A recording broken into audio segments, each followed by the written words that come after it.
I was born in Ponca City, Oklahoma. It's an oil town. It's the home of Conoco, what is now Conoco Oil Company. It was an unusual town. It was small on the Kansas border, right out in the middle of the prairie, but also in the middle of the oil fields. And as Conoco developed as a company, it brought together all of its research and development in this little community. So we had the advantage of being almost rural, but also out in front in terms of scientists and thinkers, and they brought their culture with them. I found my way to the piano at the age of 7. I wanted to play the drums. Like all little boys, I wanted to make a lot of racket. My mother told me that I was not going to play the drums until I played the piano. And after 6 months of negotiation, and I could tell I was not going to win, so I chose to take the piano lessons, and in 2 hours I was hooked. So I continued to play all the way through high school. Decided when I was about 15 that I really did need to do this.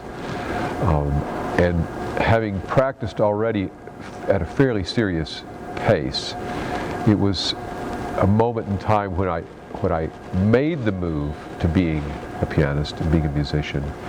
In some ways it was almost unconscious, but I do remember several moments in time when I heard some of the big pieces of the literature. Tchaikovsky's Piano Concerto was one of the pieces that struck me as an absolutely majestic mountain that I had to climb. So in the process of learning the piano, I had a rather natural evolution. I had a wonderful teacher when I was young. She was kind and she was encouraging, and as I got better, she was able to begin to introduce discipline, but she left town. I was 12 years old and I moved on to the second teacher, who was far more demanding. It's actually, in the life of music students, this is a really wonderful progression from someone who is nurturing and kind to the next person who is a little more strict, and then finally to someone who demands the most of you. So I had this progression, and it was quite natural and quite wonderful. So my second teacher said to me, if you really want to do this, you have to go to New York. And I accepted her projection. I went to Southern Methodist as an undergraduate, and then on to New York to study with Robert Goldsand at the Manhattan School of Music.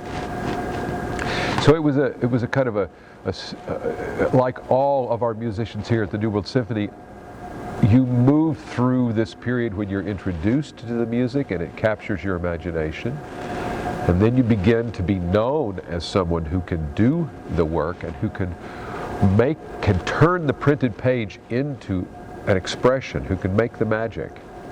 And then all of a sudden you say, this is something that I have to do, not just today, but for a very long time. We're all seduced by it, we're all pulled into it, and then we live the rest of our lives. So that was my moment.